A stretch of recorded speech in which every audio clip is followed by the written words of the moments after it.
ରାଜାରାମ ବାବୁ ବର୍ତ୍ତମାନ ସୁଦ୍ଧା ଯୋଉ ଅର୍ଲି ଟ୍ରେଣ୍ଡ ଆସୁଛି ଏକ୍ଜିଟ୍ ପୋଲ ର ହଁ ହଁ ସେଥିରେ ଭାରତୀୟ ଜନତା ପାର୍ଟି ମହାରାଷ୍ଟ୍ରରେ ଜିତୁଛି। ଅଧିକାଂଶ ଏକ୍ଜିଟ୍ ପୋଲ ସେଇ ସୂଚନା ଦଉଛନ୍ତି, କିନ୍ତୁ ଆମେ ଦେଖୁଥିଲେ ଯେ ହରିୟାଣାରେ ଏଇ ଯୋଉ ଏକ୍ଜିଟ୍ ପୋଲ ଆସିଥିଲା ତା ଭୁଲ ସାବ୍ୟସ୍ତ ହେଇଥିଲା। ତ ଆପଣ ଭାବୁଛନ୍ତି ଏଥର ଏକ୍ଜିଟ୍ ପୋଲ ଠିକ ହବ ବୋଲି, ଏବଂ ମହାରାଷ୍ଟ୍ରରେ ଭାରତୀୟ ଜନତା ପାର୍ଟିର ସରକାର ଏବଂ ଝାଡଖଣ୍ଡରେ ଭାରତୀୟ ଜନତା ପାର୍ଟିର ସରକାର ଆସିବ ମିତ୍ର ଦଳଙ୍କ ସହିତ? ଦେଖନ୍ତୁ, କୌଣସି ଏକ୍ଜିଟ୍ ପୋଲ ଠିକ ହବ ବୋଲି କେହି ଆକଳନ କରିପାରିବେନି। ଆପଣ ଯୋଉ ହରିୟାଣାର ଉଦାହରଣ ଦେଲେ, ଆମେ ଯାହା ବର୍ତ୍ତମାନ ହରିୟାଣା ବାବଦରେ କହୁଛେ ସେ ସବୁ ପୋଷ୍ଟମର୍ଟମ, ଅର୍ଥାତ୍ ସେଠି ଗୋଟେ ଏକ୍ଜିଟ୍ ପୋଲ କରାଯାଇଥିଲା ବିଧାନସଭା ନିର୍ବାଚନ ପରେ, ଏବଂ ସେ ଏକ୍ଜିଟ୍ ପୋଲରେ ସମସ୍ତେ କହୁଥିଲେ ବିଜେପି ସେଠି ହାରିଯିବ ବୋଲିକିରି। ଏବଂ ସେଇ ଯୋଉମାନେ ସବୁ ଏକ୍ଜିଟ୍ ପୋଲ କରିଥିଲେ, ବିଭିନ୍ନ ସଂସ୍ଥାର ଏକ୍ସପର୍ଟ ମାନେ ଯାଇକିରି, ସେଫୋଲୋଜିଷ୍ଟ ମାନେ ଯାଇକିରି ସେ ସବୁ ଅଞ୍ଚଳରୁ ଯାଇ ଡାଟା କଲେକ୍ଟ କରି ବିଭିନ୍ନ ପଚାରୁଥିଲେ, ସମସ୍ତଙ୍କର ପ୍ରାୟ ଏକ୍ଜିଟ୍ ପୋଲ ଏକା ଥିଲା ଯେ ବିଜେପି ଏଥରକ ହାରିଯିବ ହରିୟାଣାରେ ବିଧାନସଭା ନିର୍ବାଚନରେ। କିନ୍ତୁ ଫଳ ଠିକ ଓଲଟା ହେଲା। ତେଣୁ ବର୍ତ୍ତମାନ ଏଇ ଯୋଉ ଫଳ ଓଲଟା ହେଲା, ଏକ୍ଜିଟ୍ ପୋଲ ମଧ୍ୟ ଭୁଲ ପ୍ରମାଣିତ ହେଇପାରେ। ଏଇ କଥାଟାକୁ ଆମେ କେତେବେଳେ କହୁଛେ? ଯେତେବେଳେ ରେଜଲ୍ଟ ବାହାରି ସାରିଲା ପରେ। କିନ୍ତୁ ରେଜଲ୍ଟ ବର୍ତ୍ତମାନ ମହାରାଷ୍ଟ୍ର ଇଲେକ୍ସନ କଥା ଆପଣ ଦେଖନ୍ତୁ, ମହାରାଷ୍ଟ୍ର ଇଲେକ୍ସନ ଆଜି ଥିଲା, ଏବଂ ବର୍ତ୍ତମାନ ଆଜି ସନ୍ଧ୍ୟାବେଳେ ଯୋଉ ଏକ୍ଜିଟ୍ ପୋଲ ଆସୁଛି, ଆପଣ ଯାହା କହୁଛନ୍ତି ଅର୍ଲି ଟ୍ରେଣ୍ଡସ୍ ଦେଖଉଛି ଯେ ବିଜେପି ଜିତିବ। ତେଣୁ ଇଏ ମଧ୍ୟ ଗୋଟେ ଏକ୍ଜିଟ୍ ପୋଲର ଫଳ।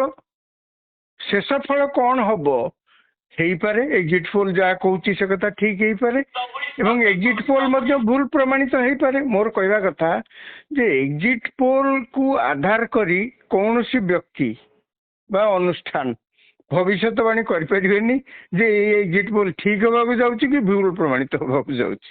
ତ ଏକ୍ଜିଟ୍ ପୋଲ କୁ ଆପଣ କେମିତି ଡେସ୍କ୍ରାଇବ କରିବେ? କେବଳ ସାମୟିକ ଖୁସି ପାଇଁ ବା ସାମୟିକ ଦୁଃଖ ଦେବା ପାଇଁ? ବାସ୍ ବାସ୍ ବାସ୍, ଆପଣ ଯାହା କହିଲେ କିଛି ଅଂଶରେ ରିଲାଏ କରାଯାଇପାରେ, ବିଶ୍ୱାସ କରାଯାଇପାରେ।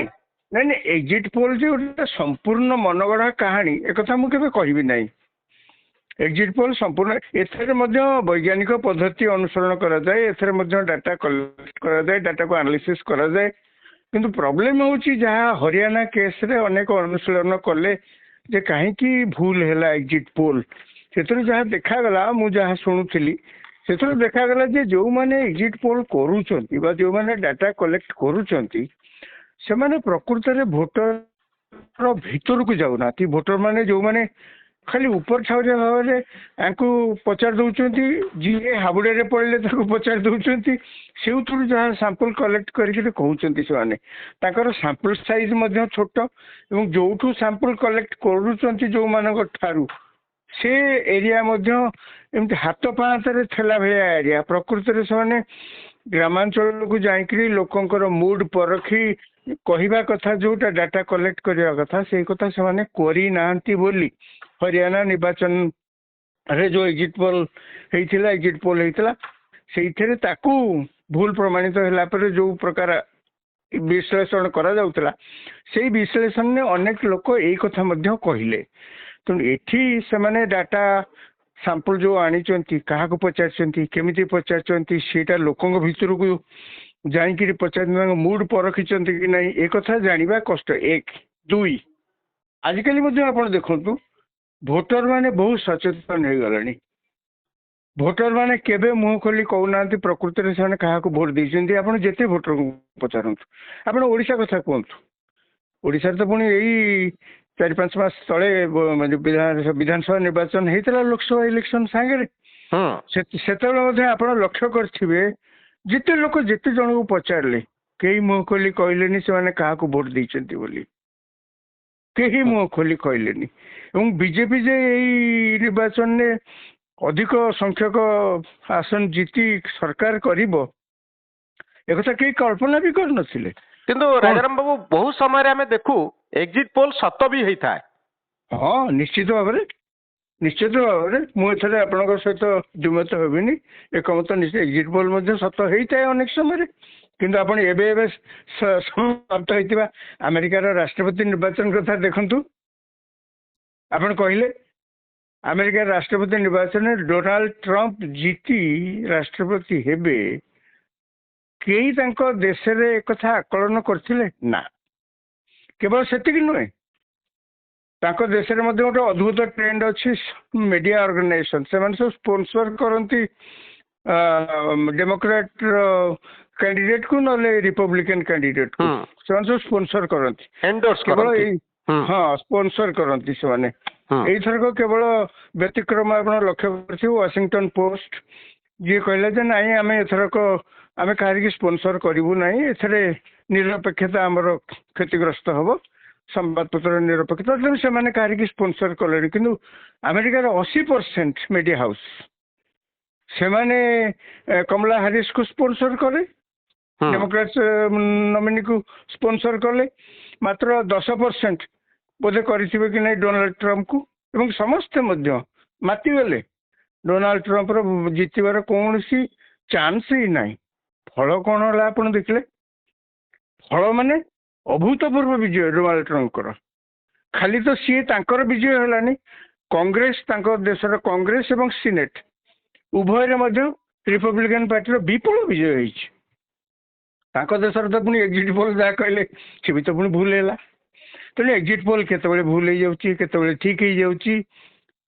ତେଣୁ ତାକୁ ନିର୍ଦ୍ଦିଷ୍ଟ ଭାବରେ କୁହାଯାଇ ପାରିବନି ଯେ ଏକ୍ଜିଟ୍ ପୋଲ୍ ଠିକ ହବ କି ଏଇ ଏକ୍ଜିଟ୍ ପୋଲ୍ ଭୁଲ ହବ।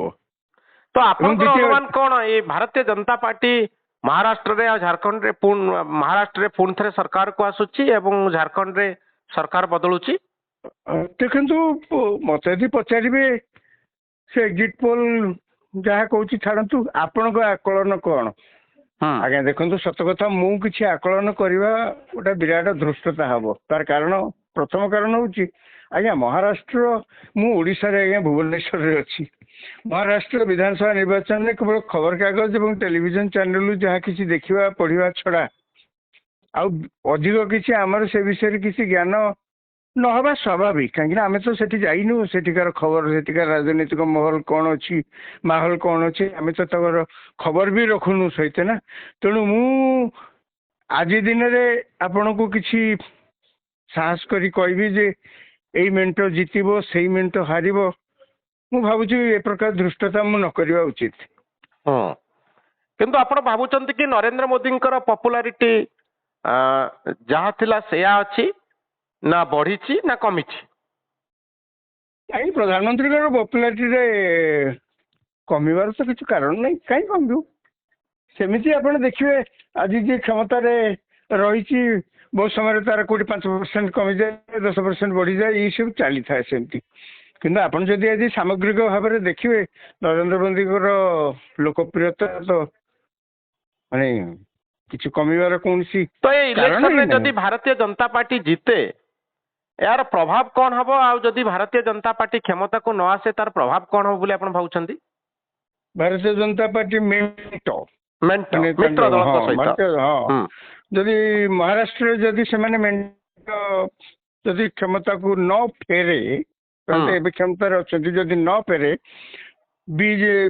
ଭାରତୀୟ ଜନତା ପାର୍ଟି ପ୍ରତି ଗୋଟେ ବିରାଟ ଧକ୍କା ହବ।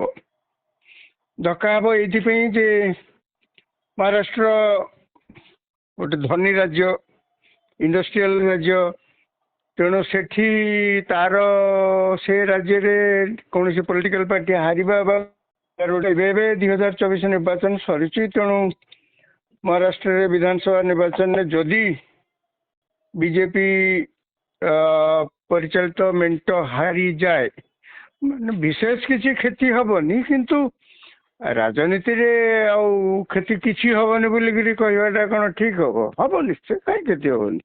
ରାଜନୈତିକ ଦୃଷ୍ଟିକୋଣରୁ ତାଙ୍କର କ୍ଷତି ହବ।